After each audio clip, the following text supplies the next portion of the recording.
this dream doesn't end with me jumping off of a bridge, probably went well. I don't think I'll be laughing. I can't wait. Hopefully you guys don't die from brain rot. Yeah.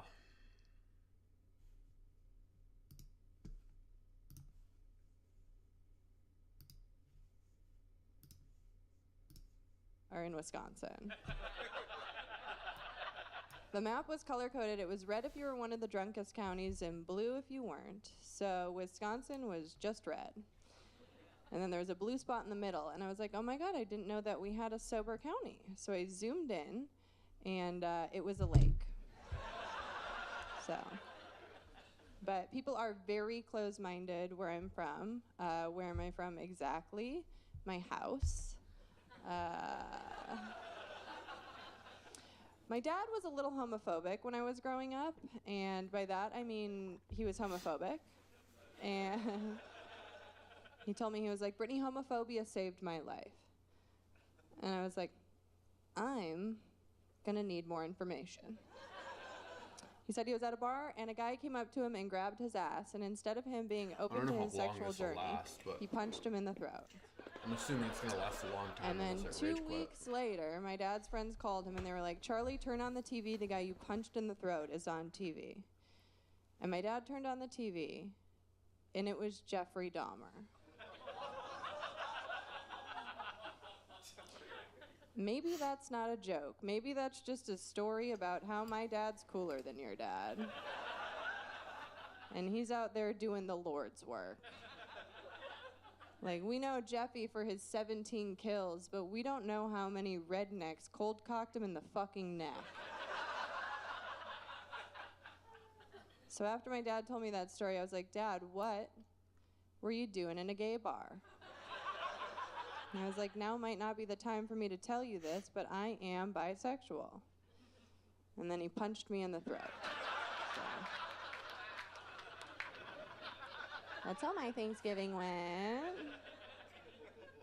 I love my dad, but he is an imperfect man. He also gets drunk and says the N-word. You hear that? That's white guilt. I told him, I was like, Dad, you gotta stop that. And he didn't. So now every time he says the N-word, I just fuck a black guy. It's my grassroots effort to reverse his racism. I don't think being a whore is taking away cowgirl racism. His racism.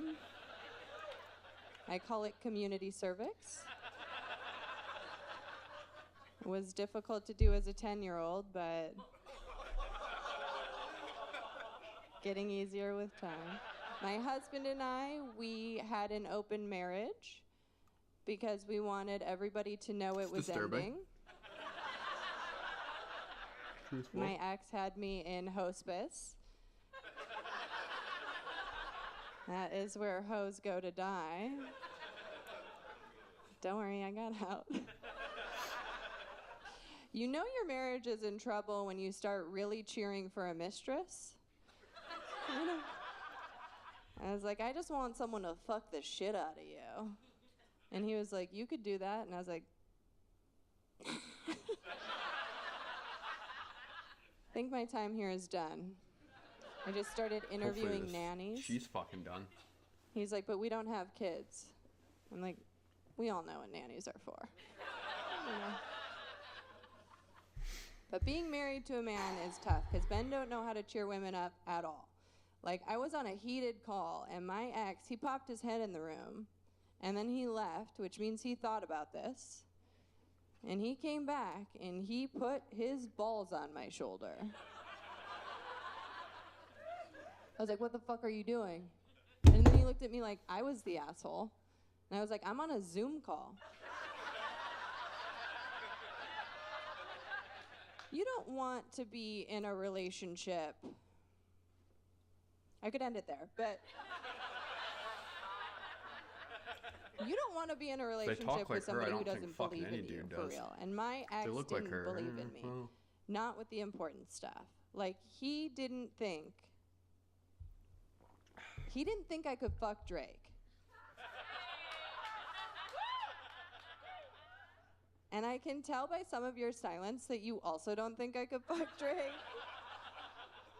Think if I could find him, I could fuck him, you know? Like, I'm not saying he'll write a song about me. I am not saying that I won't be escorted off of the property afterwards. How is your comedy joke flexing getting ran through by some dude that didn't give you a penny? How is that cool? But I do think I could be Drake's mistake, you know? Like, I don't know if you guys saw the Tiger Woods documentary, but he got so sick of fucking a supermodel that he went into a Perkins and started fucking the hostess. So I feel like I could be Drake's Denny's bitch. You know? He goes in hungry and I give him a grand slam. That's anal. After I got divorced, I texted this guy in the NBA that I used to hook up with, and I was like, yo, I'm single again. Do you want to blow my back out? And he said, nah. I said, cool. Do you have Drake's number? And he was like, you're like 20 years too old for Drake. And I was like, I am 34. And he was like, exactly. So. When you're a married woman and you get divorced, you realize you have no male friends for real. Like, I thought I had a bunch of male friends, but you've just got motherfuckers waiting in the wings. Okay? Like, I have this guy in my life that I talk to 3 times a week. He calls me his little sister. The second I told him I was getting divorced, he's like, so we fucking or what? I was like, you call me your little sister. And he's like, I'm from the South. So I fucked my brother.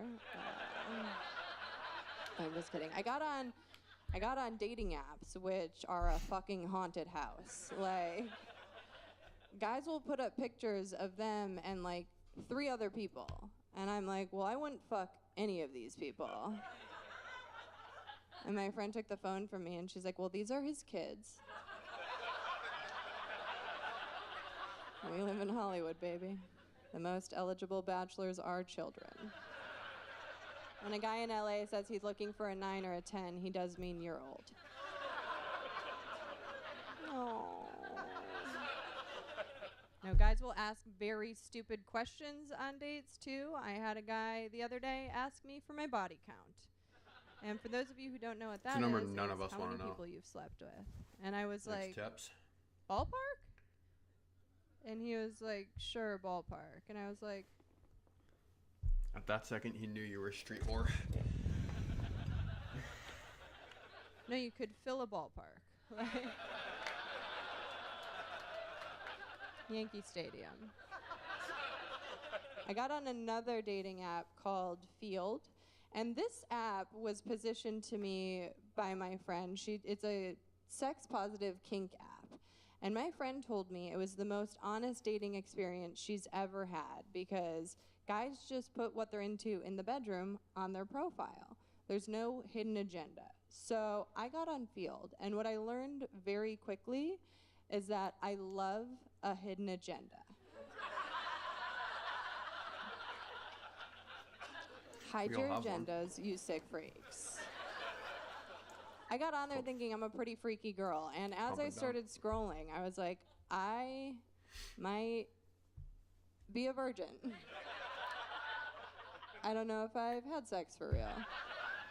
Like, the first guy I matched with, he was submissive, and I didn't know what that meant. So I was like, what are you into? And he sent me an illustration of a woman fisting a man. And for the first time in my life, I was like, could you warm me up with a dick pic? This is insane behavior. And then the next guy I matched with, he was dominant. And I was like, what are you into? And he's like, I want to hit you so hard you go back into your mom. I was like, well, that's just going to be me flying into a pile of ashes. Hopefully you're into Santa falling down the chimney, because that bitch is dead. He unmatched me. And I will say this, I was out of the game for 8 years, and I feel like dating now is like interviewing to work at Google. There are so many rounds, right? Like there's like FaceTime, FaceTime, FaceTime, in person, and then right when you think you got the job, some diversity candidate just comes in. It's like some Puerto Rican chick I'd also rather be fucking. But the third guy that I matched with on Field, he insisted that we FaceTime. So I was like, fine, whatever.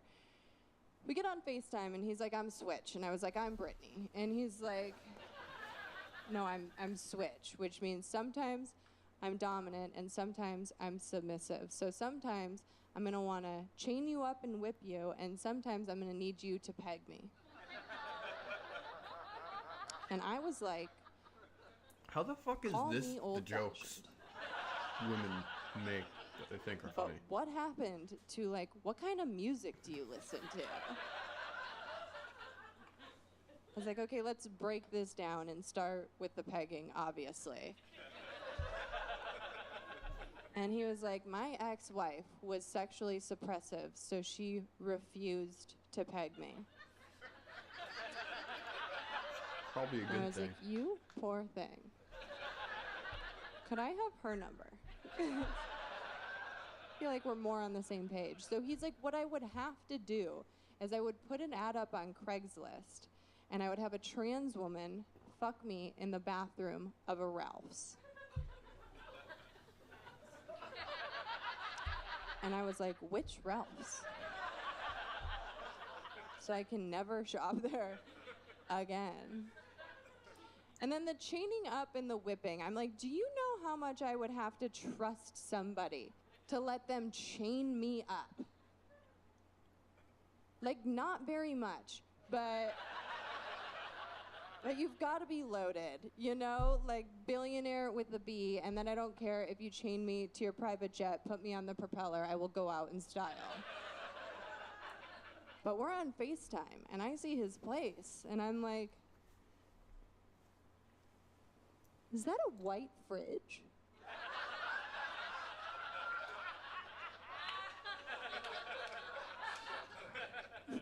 Are you a renter? Are you gonna chain me to the fridge and then I'm on the hook for rent next month? Like, what am I submitting to here? Poverty? No, thank you. So I got off the apps and I went and I found some dick in the wild. And I found a 22-year-old. And I am 12 years older than him, and that is brave to admit in this town because it's frowned upon. Not fucking kids, that's fine, but being over the age of 30. But he did something that I will never forget. When we were hooking up, he started circling my labia like an old man polishing his glasses. I was waiting for him to be like, he was just going around the perimeter doing nothing, like cops at a school shooting.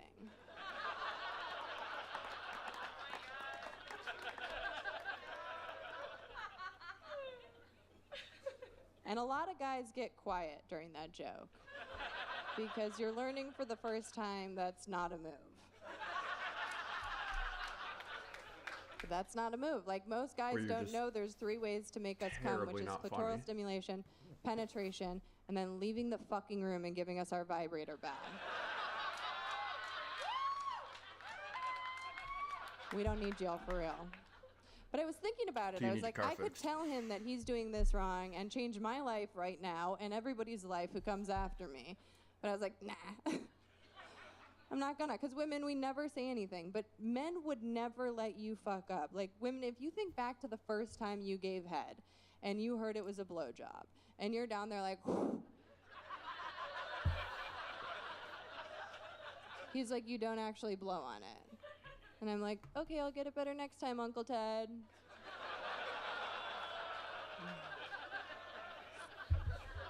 I started hooking up with a white guy. Bummer. You know, his kink was that I used to fuck black guys. So he's like, sometimes when we're hooking up, I'm thinking about how you used to fuck black guys. And I was like, well, that makes 2 of us. So I told him, I was like, why don't you fuck me like a black guy? And he just left his socks on. That's a great joke. Not enough of you have fucked black guys. I dug another guy out of the recyclables, and he came over with a Magnum condom, and he doesn't have a Magnum dick. And I'm not size shaming, but it's just like, bring the right tool for the job. Because when he put it on, it looked like a pickle in a produce bag. And I got on top, and it fell off immediately. And he was like, oh, you're just so tight, girl. Which I love to hear, because I have been doing my Kegel exercises, or as I call them, my puss-ups. This whole comedy special But has it's just not a been Chinese her talking finger about how trap, much of a you whore know? she is. So he put another one on. And then again, he looked like It's a actually kid in his crazy. dad's trench coat. Just like, I'm ready to go to work. I'm like, you're never going to be ready. I feel like sometimes you don't know a deal breaker until it's staring you right in the face. Like, before I was married, I used to hook up with this guy in the NBA, and he came over and he took his shirt off, and he had a tattoo of an old woman on his abdomen. And I was like, who is joining us? And he was like, that's my Nana. And as I mounted him, I was like, I feel like you didn't really think this one through, you know? Nana can see me. She's got her glasses on. So I just put a pillow over Nana, and I was like, I'm too competitive for threesomes. And then the next time he came over, he had a tattoo of a man on his chest, and I was like, who is that? And he's like, that's my dad. And I was like, well, my first gangbang cannot be with your entire family. So you gotta get the fuck out. And then after I wrote that joke, my friend was like, hey, Brittany, have you ever Googled NBA players with tattoos of their grandma on their stomach? And I was like, no, why would that even be something you could Google? And she's like, he is the only one that comes up. So enjoy that Google search tonight. I think relationships are hard in general, but they're definitely harder when the other person doesn't know you're in one. Like, I thought I was dating this guy, and I should have known that I wasn't, because he did something insane in the bedroom. He wore a condom and pulled out. I was like, I feel like you don't trust me. It was after I told him, I was like, I'm clean, I have an IUD in, you're the only person I'm fucking tonight. Maybe. And I don't know if you guys know this about contraception, but IUDs are 99.9% effective at preventing pregnancy, and condoms are 98% effective at preventing either of us from enjoying it. Like, for the first time in my life, I felt like I understood frat guys. You know, it was like, take the condom off, you fucking pussy. I can't feel anything. I just, like, smashed a natty light can on my head.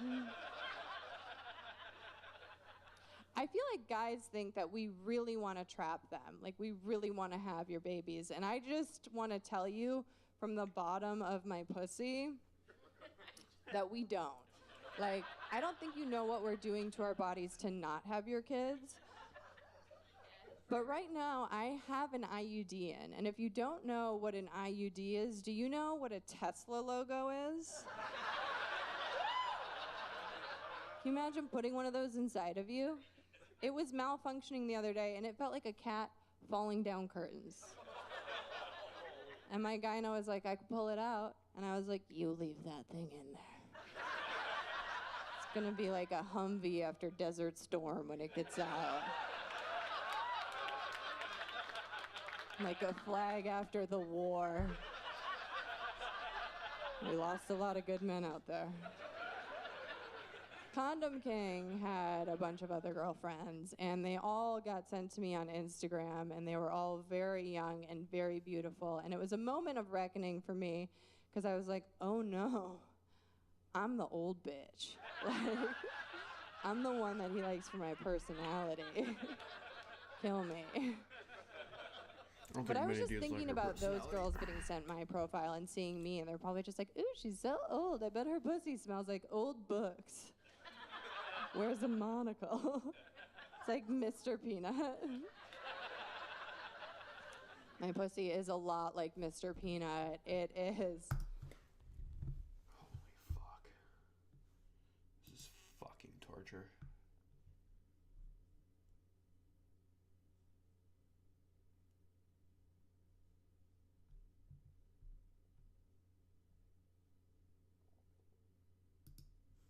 Watch this one. Play smart advice? Oh, come.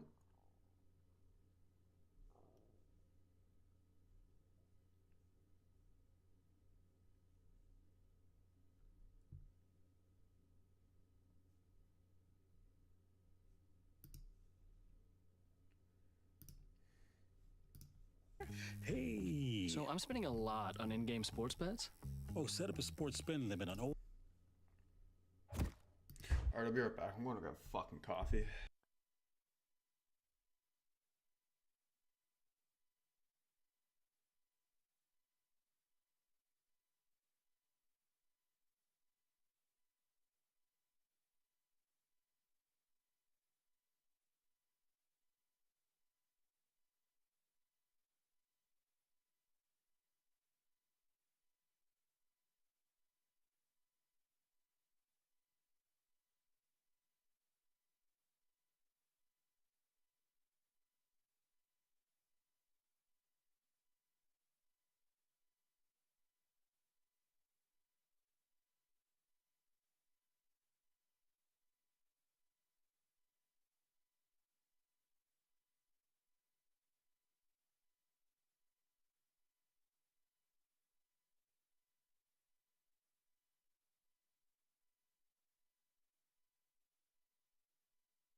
Hopefully I don't get fucking banned.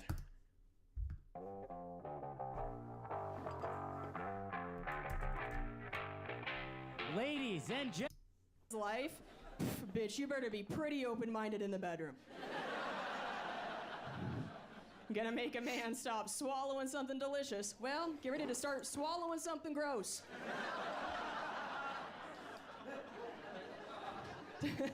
You gotta fill the void that Snickers left.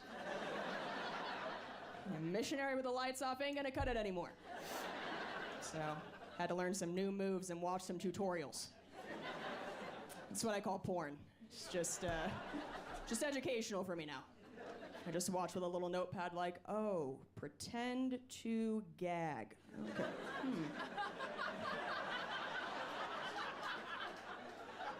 Seems good. I do think it's easy when you get married to stop trying as hard in bed, but God, if you get divorced and you start trying to date again, it's like having to come back out of retirement. You know, it's like you gotta start stretching. All right, I can't do this anymore. This is fucking horrible.